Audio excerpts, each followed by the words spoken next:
그러므로 주께서 세상에 임하실 때 이르시되 하나님이 제사와 예물을 원하지 아니하시고 오직 나를 위하여 한 몸을 예비하셨도다. 번제와 속죄제는 기뻐하지 아니하시나니 이에 내가 말하기를 하나님이여 보시옵소서. 두루마리 책에 나를 가리켜 기록된 것과 같이 하나님의 뜻을 행하러 왔나이다 하셨느니라. 아멘. 사람의 범죄를 속하기에 짐승의 피가 전혀 효력이 없기 때문에 그 죄의 등가의 대속물이 필요한데 짐승의 피는 사람의 죄의 등가에 이를 수가 없기 때문에 하나님께서는 자기 아들 곧 주라 불리는 예수 그리스도를 보내셨습니다. 사람은 영이고 하나님의 형상이지 않습니까? 근데 짐승에게는 영이 있다고 볼 수가 없습니다. 하나님의 형상이라고 절대 말할 수가 없습니다. 그래서 이것들의 피를 가지고는 하나님의 형상인 그리고 영적 존재인 사람의 죄를 대속할 수 없다는 것이 결론입니다. 죄하고 대속의 균형이 안 맞다는 겁니다. 그래서 죄인을 대속할 수 있는 방법은 오직 하나님께서 사람의 몸을 입고 오신 이 일밖에 없다는 것입니다. 이거는 예수님 오신 이후에 우리가 알게 된 게 아니고 구약의 성도들도 다 아는 사실입니다. 예전에도 많이 말씀드렸지만 미가서 6장에 보면 이런 말씀이 있어요. 6장 6절하고 7절을 보면 내가 무엇을 가지고 여호와 앞에 나아가며 높으신 하나님께 경배할까? 내가 번제물로 일련된 송아지를 가지고 그 앞에 나갈까? 여호와께서 천천의 순양이나 만만의 강물 같은 기름을 기뻐하실까? 내 허물을 위하여 내 맏아들을 내 영혼의 죄로 말미암아 내 몸에 열매를 드릴까? 아무 쓸모가 없다는 것을 얘기합니다. 천천의 순양도 필요가 없고 만만의 기름덩어리도 필요가 없고 내 맏아들을 내 영혼을 내 맏아들이라 할지라도 내 영혼의 죄로 말미암아 드려봐야 아무 소용이 없다는 겁니다. 그러니까 내가 가장 사랑하는 것을 하나님 앞에 드린다 해도 죄를 속하기에는 전혀 쓸모가 없다고 미가 선지자도 이렇게 말합니다. 그래서 그 다음에 말씀하는 게 우리가 잘 아는 사람아 주께서 원하시는 것이 무엇이냐 하고 이제 나오는 말씀입니다. 그런데 여호와 율법을 순종하고 그와 동행한다 그랬는데 그것도 가능하냐는 거죠. 사실 율법만 가지고는 부족합니다. 그리고 오늘 5절에서 7절 우리 본문이 인용한 시편 40편 6절에서 8절 말씀도 그것을 확증합니다. 우리가 읽은 5절, 6절, 7절 말씀은요. 시편 6절, 7절, 8절을 그대로 따온 겁니다. 우리가 지금 히브리서를 많이 봤지만 구약 성경을 그대로 가져와서 예수 그리스도를 설명하고 있습니다. 자, 짐승의 제사는 불필요하고 하나님의 아들이 성육신을 하여서 우리를 위하여 제물이 되셔야 된다는 것을 오늘도 역시 성경이 지금까지 인용한 게 얼마나 많은지 몰라요. 그러나 이 말은요. 성경 즉 구약에 예수님 이야기가 넘쳐난다는 얘기입니다. 오늘 시편 40편 이야기로 또 다른 말씀으로 우리에게 그것을 확증합니다. 시편 40편은 하나님의 아들이 성육신을 하실 때 아들이신 그리스도와 육체를 입으신 이유 그리고 종의 형체를 입은 그 낮아지심에 대해서 아들인 예수님 자신의 심정을 표현해 줍니다. 미리 다윗의 입을 통해서 육체를 입고 오실 때에 성자의 마음은 어떤 마음이었나? 정말 하기 싫은데 겨우 그런 것이냐? 아니면은 의무감에 그런 거냐? 어떤 마음으로 육체를 입으셨는지 이것에 대해서는 우리가 신약에서는 읽기 어려운데 오히려 구약 성경이 그걸 가르쳐 줍니다. 아들 예수님의 그때의 심정을 알게 되면 성부와 성자의 관계 두 분이 어떤 의도와 계획으로 성육신을 하셨는지 이거를 우리가 또한 알 수가 있습니다. 오늘 말씀해 보니까요. 그러므로 그랬습니다. 그러므로는 황소와 염소의 피가 사람의 죄를 속하지 못하기 때문에 논리적으로 뭐가 필요하냐? 주께서 세상에 오시는 게 필요하다는 겁니다. 주께서 세상에 임하실 때 그랬습니다. 이 세상이 뭡니까? 마귀가 지배하고요. 죄가 많고 하나님 앞에는 결코 가까이 나갈 수 없는 나중에 불의 심판으로 멸망받을 바로 그곳입니다. 이곳에 하나님이 아들을 보내셨습니다. 그 아들이 율법 아래에 태어나셨습니다. 율법의 다스림을 받는 그 세상 속에 자기 자신을 두셨습니다. 그러니까는 자기가 내린 법 아래에 자기가 들어온 거예요. 이 방법밖에는 다른 길이 없다는 뜻이죠. 예수님께서 하나님께서 그 아들을 보내셨다는 것은 우리 죄를 사하시려고 하지만 다른 방법으로는 하나님의 공의를 만족시킬 수 없었다는 겁니다. 하나님의 공의, 분명히 죄를 사하고 싶은 사랑은 있지만은 이 죄를 사하기 위해서는 하나님의 공의가 만족되고 충족되어야 되는데 아들을 이 땅에 보내서 죽이는 것 외에는 그 어떤 것도 이 세상에 있는 어떤 것도 아버지의 마음을 충족시킬 수 없다는 말씀입니다. 하나님의 그 엄격한 기준, 결심을 보여줍니다.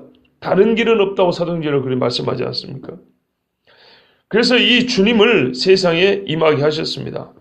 그때 뭔 일이 있었냐? 하나님이 제사와 예물을 원하지 아니하시고 오직 나를 위하여 한 몸을 예비하셨도다 그랬어요.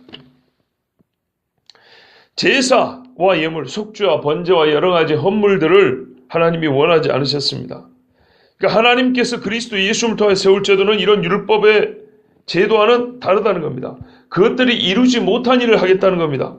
처음부터 이 율법 아래에 있는 제도들이 이 의식들이 할 수 없는 것을 하나님께서는 계획하고 계셨고 이것을 행할 수 있는 방법은 오직 한 몸밖에 없다는 말입니다. 제사와 예물은 원래 하나님의 거룩한 본성에 충족될 수가 없는 거예요. 원하지 않는다는 것은 처음에 좋았는데 시간이 가니까 지루해졌다는 뜻이 아닙니다. 처음부터 하나님께서 근본적으로 원했던 바가 아니라는 겁니다. 그러니까 모형이나 예표라고 그러죠. 처음에는 그게 실체였는데 낡아지니까 또 다른 실체를 줬다는 게 아니고 애시당초 그림자라는 말입니다. 누가 그림자를 원합니까? 제가 골로새서 설교한 거를 녹음을 했던 걸 한번 들어봤어요. 자, 골로새 설교 녹음한 거를 들어봤더니 이런 내용이 있더라고요. 골로새서 1장에도 보면은 예수 모시기 전에 앞에 거는 그림자라고 설교를 똑같이 그 구절이 있어요. 그때 이렇게 설교를 했더라고요. 애인 사진을 들고 있어요. 약속 시간이 됐는데 애인이 지금 오고 있는 중인데 오는 동안에는 이 사진을 보면서 곧 만날 애인을 기다리면서 막 좋아하고 흐뭇해하고 있어요. 사진 들고. 그런데 왔어요.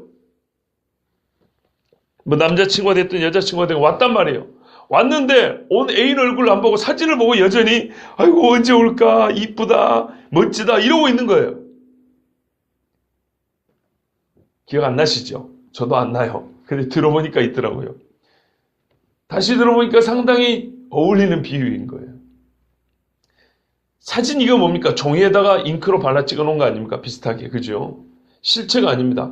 근데 일단 오기 전에는 약속 시간이 됐어요. 때가 되면 올 것인데 오기 전에는 기다리면서 즐거운 마음으로 기다리면서 어이구 언제 오면 좋을까 하면서 뭐 이러고 있단 말이에요. 그런데 왔는데도 불구하고 사진을 붙들고 사진 가지고 밥 먹으러 가자. 사진 들고 영화 보러 가자. 이거는 정신병 가야 되는 사람이죠. 그런 것처럼 율법이 보여준 것은 그리스도가 온다는 얘기입니다. 근데 그리스도가 왔는데도 불구하고 처음부터 내 만족은 그 실체인 것이지 사진이 아니잖아요. 그런데 그것을 붙들고 실체가 왔는데도 불구하고 나는 사진이면 좋게 바보 같은 소리죠. 그런 이야기입니다.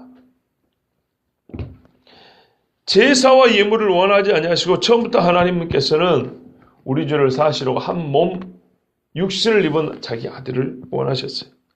이 한 몸은 고깃덩어리를 말하는 게 인성을 말합니다. 예수님의 인성 전체를 말합니다. 죽을 수 있는 연약함, 죄에 노출되어 있고 시험을 당할 수 있는 위험이 있고 피를 흘려 죽어야 되는 그것을 고스란히 가지고 있는 하나님의 아들, 그 인성 전체를 한 몸이라고 표현한 겁니다. 그런데 이 피를 흘려 죽으셔야만 하나님과의 화평을 이룰 수 있고 그리고 또한 혈육에 속한 자들의 지체들이잖아요. 혈육에 속한 자들의 지체잖아요. 그 지체들의 머리가 될 수 있음을 이 한 몸이 보여줍니다. 이건 육체를 말하거든요. 그가 육체를 입으실 때 육체를 가진 인간들의 머리가 되실 수 있다는 것을 이 한 몸이라는 한 단어가 미리 우리에게 가르쳐주고 있습니다. 예비하셨다는 말도 중요합니다. 이 한 몸을 예비하셨다는 것은 창세전부터 하나님이 계획하셨다는 것입니다. 번제와 속죄제는 기뻐하지 아니하시다니 하나님의 마음이 이것들을 기뻐하지 않으셨어요. 처음부터 무익한 짐승의 피를 기뻐할 이유가 없었습니다. 기뻐한다는 것은 본성에 부합하다는 뜻이에요. 목적을 성취하기에 충분할 때 기쁜 겁니다. 그렇지 않습니까? 내가 배고파서 짜장면 곱빼기를 시켰는데 짜장면 한 주먹 줬어요. 짜장면이 맛이 없다는 게 아니고 그게 몸에 유익하지 않다는 게 아니에요. 절대적으로 유익하지 않다는 얘기는 아니에요. 그러나 내가 곱빼기를 시켰으면 곱빼기가 와야 되는데 그렇죠. 내가 요구사항에 맞지 않기 때문에 불만족이죠. 그런데 번제와 속죄제를 기뻐하지 아니하셨다는 것은 하나님의 요구사항의 번제와 속죄제는 불충분했다는 겁니다. 부족했다는 뜻이에요. 부족함이 없을 때 느끼는 감정이 기쁨입니다. 그런데 하나님께서 어찌 번제와 속죄제를 기뻐할 수 있겠습니까? 모형과 그림자를 어떻게 기뻐할 수 있겠습니까? 그것은 잠시적인 기쁨이고 부분적인 기쁨입니다. 죄인들을 위한 속죄의 방법은 하나님의 성육신, 한 몸, 종의 형체를 가진 하나님의 아들밖에 성부를 기쁘시게 할 리가 없습니다. 오늘 본문의 출처인 시편 40편 6절에 이렇게 기록이 되어 있어요. 주께서 내 귀를 통하여 내게 들려주시기를 제사와 예물을 기뻐하지 아니하시며 번제와 속죄제를 요구하지 아니하신다 하신지라. 좀 더 길죠. 근데 이제 인용이다 보니까 좀 짧게 써놨어요. 히브리서는. 그런데 짧게 했지만은 시편에 빠진 부분이 있어요. 그게 뭐냐면 내 귀를 통하여 내게 들려주시기를입니다. 어떻게 표현하냐면 성자가 하나님께서는 번제와 속죄제를 기뻐하지 아니하십니다. 이렇게 얘기하는데요. 시편에서는 하나님께서 아들인 나에게 귀로 들려주실 때에 아들아 나는 제사와 예물을 기뻐하지 않는다. 번제와 속죄물을 요구하지 않는다. 제사와 예물을 기뻐하지 않냐고 번제와 속죄제를 요구하지 않는데 이 요구를 이 앞에 요구하고 번제와 속죄 제사와 예물하고 뭡니까? 번제와 속죄 요구를 빼버렸어요. 그래서 번제와 속죄제를 앞에 이거 복잡하니까 그냥 냅둘게요. 문장을 줄였는데 토마토마토 이렇게 연결했다 이 말입니다. 히브리서는. 무슨 말이냐면 다시 해볼게요. 히브리서 원문에는 번제와 속죄제를 기뻐하지 않는다 그랬죠. 시편에는 번제와 속죄제를 요구하지 않는다 그랬어요. 요구. 근데 요구를 잘라버리고 제사와 예물을 기뻐하지 아니한다 그랬어요. 여기서 제사와 예물을 잘라버리고 이 기뻐하지 아니한다고 번제와 속죄를 이렇게 붙였다 이 말입니다. 이게 요약한다고 그렇게 붙인 거예요. 뜻은 다르지 않은데. 자, 근데 여기서 이제 진짜 다른 게 뭐냐면 내 귀를 통하여 들려주셨다 이 말입니다. 귀라는 말은 뭐예요? 낮아진 상태를 말합니다. 성자께서 성부 앞에 낮아진 상태로 들었다는 얘기입니다. 종의 형체로 오셨지 않습니까? 오시기 전부터 오시려면 어떤 마음을 갖고 있어야죠? 종의 마음을 갖고 있어야 되잖아요. 성삼일체 하나님의 사실 높고 낮음이 없습니다. 그러나 스스로 낮추사 마치 종이 주인의 말을 듣는 것처럼 아버지의 말을 아들이 듣는 것처럼 귀로 들었다고 그렇게 표현한 겁니다. 스스로 낮춘 표현입니다. 나는 종이 되기로 작정하여 종이 주인의 말을 듣는 것처럼 들었습니다. 이런 말이에요. 귀로 들었습니다. 출애굽기 21장 6절에 보면 7년이 되면은 종에게 자유를 줍니다. 근데 이 종이 네 마음대로 이제 가라 그랬는데 나는 안 가고 다시 주인의 종이 되겠습니다. 그러면 어떻게 하냐면 벽에 딱 세워놓고 귀를 이렇게 대고 송곳으로 귀를 뚫습니다. 귀를 뚫습니다. 종의 상징은 듣는 귀입니다. 그래서 이 귀를 뚫은 사람은 영원히 죽을 때까지 주인의 종이 되는 겁니다. 자, 이거는 억압이 아니고 강제가 아니고 자유입니다. 자유를 줬는데 그 자유를 가지고 종이 되겠습니다 한 겁니다. 이것이 바로 복음적인 자유입니다. 갈라디아서 5장 13절에 보면 형제들아 너희가 자유를 위하여 부르심을 받았으나 이 자유로 육체의 기회를 삼지 말고 오직 사랑으로 서로 종노릇하라 이렇게 되어 있습니다. 이게 그리스도 예수를 믿고 우리가 종의 삶을 사는 겁니다. 자유인이면서 종의 삶을 사는 겁니다. 그 자유 갖고 뭐 할래? 그러니까는 내 마음대로 살 거야. 뭐 마음대로 살아도 하나님이 뭐 다시 용서해주고 자유 주시는데 이런 게 아니고 그 자유 갖고 뭐 할래? 나는 하나님 말씀을 한번 따라보는데 내 삶을 바쳐볼 거야. 이렇게 말한다는 겁니다. 이게 바로 귀를 의미하는 겁니다. 귀가 의미하는 겁니다. 듣는 귀라 그러잖아요. 종의 상태를 말합니다.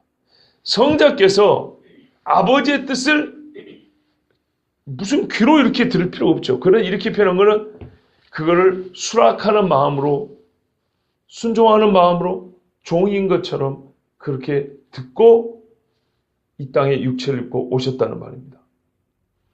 그죠? 지금 무슨 말이냐면 둘 사이에 의견의 불일치가 있었던 아니라 이 말이죠. 완전한 일치, 그리고 이 땅에서는 종으로 살아야 되지 않습니까? 그거를 처음부터 작정하고 그렇게 표현합니다. 그렇습니다. 아버지, 예수입니다. 내가 귀로 들었습니다. 이에 내가 말하기를, 이 내는 예수 그리스도의 말씀을 다윗의 입을 통하여 미리 말한 겁니다. 그리스도 내가 말하기를 하나님이여 보시옵소서 두루마리 책에 나를 가리켜 기록된 것과 같이 하나님의 뜻을 행하러 왔나이다 하셨느니라 그랬어요. 이 7절에 보면은요, 어떤 머뭇거림이나 불평을 느낄 수가 없어요. 오히려 성자 예수님의 각오와 기쁨을 알 수 있어요. 어감이 그렇지 않습니까? 하나님이여 보시옵소서 당당하잖아요. 두루마리 책에 나를 가리켜 기록된 것과 같이 하나님의 뜻을 행하러 왔나이다. 내가 억지로 온 것이 아니라 자원하여 기쁨으로 왔나이다. 이걸 느낄 수가 있습니다. 실제로 그렇고요. 시편 40편 7절 8절이 원문인데요. 여기는 더 단호해요. 말이 딱딱 끊어집니다. 그때 내가 말하기를 내가 왔나이다.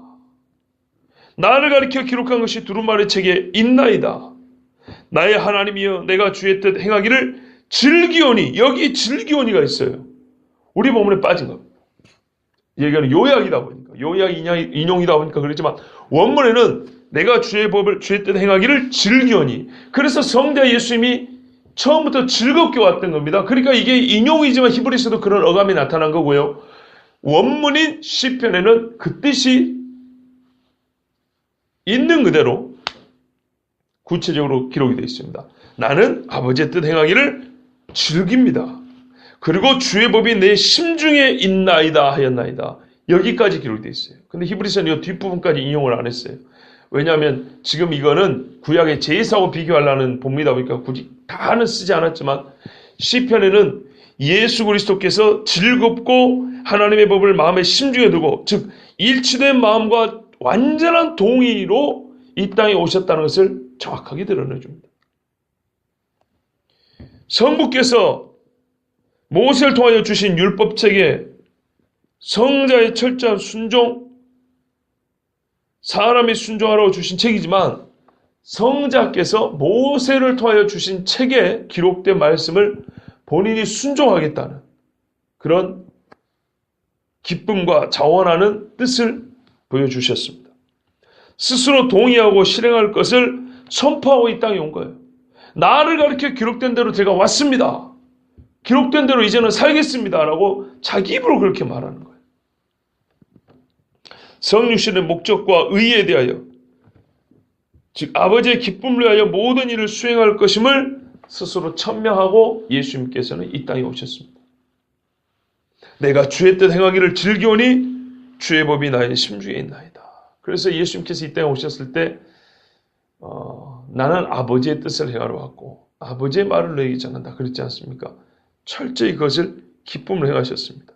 그래서 주의 뜻은 무엇입니까? 다 아는 것이지만 디모데전서 2장 4절에서 6절에 보면 하나님은 모든 사람이 구원을 받으며 진리를 아는 데 이르기를 원하시느니라 그랬어요. 하나님은 한 분이시요 또 하나님과 사람 사이의 중보자도 한 분이시니 곧 사람이신 그리스도 예수라. 그가 모든 사람을 위하여 자기를 대속물로 주셨으니 기약이 이르러 주신 증거니라 그랬어요. 그러니까 주의 뜻은 모든 사람이 진리를 알고 구원에 이르는 것인데, 이를 위하여, 이 기쁘신 뜻을 위하여 중보자 예수 그리스도 한 분 대속물로 기약이 이르러 우리에게 주셨다 그랬어요. 이것이 바로 하나님이 모든 사람을 구원에 이르고 진리를 아는 것을 원하신다라는 증거라는 겁니다. 예수님이 그렇게 오셨습니다. 사람의 죄를 없이하고 하나님의 백성들을 온전하게 하는 것이 하나님의 뜻입니다. 하나님의 의를 덧입혀주고 하나님과 화평한 자가 되게 하는 일이 하나님의 뜻입니다. 더 나아가서 하나님과 동의하는 복락을 주시는 것이 하나님의 뜻입니다. 지극히 높은 곳에서는 하나님께 영광이요 땅에서는 하나님이 기뻐하시는 사람들 중에 평화로다. 이 두 가지가 같이 있는 것이 하나님의 뜻입니다. 두루마리 책에 나를 가리켜 기록된 것과 같이 그랬습니다. 두루마리 책, 율법이죠. 그런데 누가 율법을 예수님과 분리하고 생각해야 한다고 말합니까? 그러면 안 되죠. 두루마리 책이 예수님을 말하고 있다고 그렇게 시편부터 말씀하죠. 하나님의 뜻을 행하러 왔나이다. 누가 율법을 행하는 것을 하나님의 뜻이 아니라고 그럽니까? 두루마리 책 율법에 예수 그리스도가 기록되어 있고 이 기록된 대로 와가지고 행하는 것이 하나님의 뜻이라고 안 그렇습니까? 누가요? 최고의 복음 증거자 바울이요. 율법에는 하나님의 모든 뜻이 기록되어 있습니다. 특별히 그리스도 주님의 오심과 사역에 대한 모든 말씀이 다 기록되어 있습니다. 누가복음 24장 44절 48절까지 또 이르시되 내가 너희와 함께 있을 때 너희에게 말한 바 곧 모세 율법과 선지자의 글과 시편에 나를 가리켜 기록된 모든 것이 이루어져야 하리라 한 말이 이것이라 하시고 이에 그들의 마음을 열어 성경을 깨닫게 하시고 또 이르시되 이같이 모세와 선지자와 시편에 기록된 바로 이같이 그리스도가 고난을 받고 제3일에 죽은 자 가운데서 살아날 것과 또 그의 이름으로 죄사함을 받게 하는 회개가 예루살렘에서 시작하여 모든 족속에게 전파될 것이 기록되었으니 여기까지 기록이 되었으니 너희는 이 모든 일의 증인이라 말씀하셨습니다. 바로 그리스도가 고난을 받고 제3일에 죽은 자 가운데서 살아날 것과 또 그의 이름으로 죄사함을 받게 하는 회개가 예루살렘에서 시작하여 모든 족속에 전파될 것이 두루마리 책에 기록되어 있었고 이 두루마리 책에 기록된 대로 예수님이 오셔서 기록된 건 하나님의 뜻이니까 하나님의 뜻을 행하셨다. 행하러 왔다. 이렇게 말씀합니다. 그런데 이 두루마리 책에 나를 가리켜 기록된 것과 같이 이것이 바로 이 누가복음에 기록된 고난, 죽음, 부활, 회개, 뭡니까 또 복음 증거 이 말씀들인데요. 이거는 조금 더 깊이 살펴봐야 되기 때문에 자 다음 시간에 7절만 다시 한번 이 두루마리 책에 기록된 내용을 중심으로 다시 한번 말씀을 전하도록 하겠습니다. 여러분 오늘 말씀이 분명한 것은 이겁니다. 예수님은 성부 하나님과 철저한 동의와 합의, 기뻐하심의 합의에 의해서 이따 오셨는데 그 기뻐하심이란 하나님의 인류 계획 구원 자체가 기뻐하다는 걸 넘어서서 그 일을 행하기에 본인이 종의 형체로 와야 된다는 것까지 기뻐하셨다는 겁니다. 그리고 이거를 미리 율법에 기록해 두셨고 기록될 때 나는 아버지의 뜻을 행하기 기뻐하고 그리고 하나님의 뜻을 마음에 새겨두고 이렇게 왔습니다. 라고 오히려 신약에 기록되지 않은 예수님의 심정이 성령의 심정이 구약 시편에 기록이 되어 있다는 겁니다. 자, 이 말을 한 의도가 뭐겠습니까? 자, 그러면 유대인들이 예수 그리스도를 생각할 때 어디서나 모른 목수의 아들을 하나 데려다 놓고 억지로 그리스도를 만들려고 하는 것이 아니고 사람을 데려다 놓고 억지로 무슨 메시아를 만들려는 게 아니고 바울의 이야기는 보라는 거죠. 시편에 뭐라고 기록되어 있냐는 거예요. 당신들이 믿는 모세의 글 특별히 두루마리 책은 율법을 말하죠. 예. 오축이라 그럽니다. 예. 그 다음에 선지자, 시편은 대부분 다윗 아닙니까? 예. 유대인들이 가장 존경하고 그들의 말을 권위 있게 생각하는 구약 성경의 저자들이 그리고 그들의 입을 통해서 하나님께서 무슨 예언을 하셨는가를 들어보면 지금 바울이 말하는 구약의 율법에 따른 제사가 폐하여 거치고 그리스도 예수를 따른 새 언약 제사. 그러니까 그리스도 자신이 예물이고 제사장이죠. 이 새 언약에 따른 제사에 우리가 믿음으로 들어가는 것이 얼마나 합당한가. 구약 자체가 그렇게 말해주고 있고 구약 자체가 구약의 예물과 헌물이 하나님의 기쁨도 안 되고 불완전하다는 것을 스스로 당신들이 믿는 미가 선지자도 그렇게 말하지 않고 다윗도 그렇게 말하지 않았는가. 그러므로 우리는 그리스도 예수를 따라 하나님 앞에 죄사함을 입고 그 예수 대속물을 믿는 것이 옳다라는 겁니다. 그런데 거기에 더하여 이 예수님이 이 땅에 오실 때 하나님과 창세전에 이 약속을 하시고 기쁨으로 정말 손을 억지로 죽었을지 모르지만 하나님의 아들은 기쁨으로 우리를 위하여 이렇게 오셨으니 우리가 그를 믿는 것은 더더욱 이치에 맞지 않느냐인가. 하나님의 뜻이 아닌가. 이렇게 말씀하고 있습니다. 그 상세한 내용이 두루마리 책에 기록되어 있는데 그 두루마리 책의 내용이 기록되어 있는 것은 내일 모레군요. 모레 아침에 다시 한번 우리가 듣도록 하겠습니다.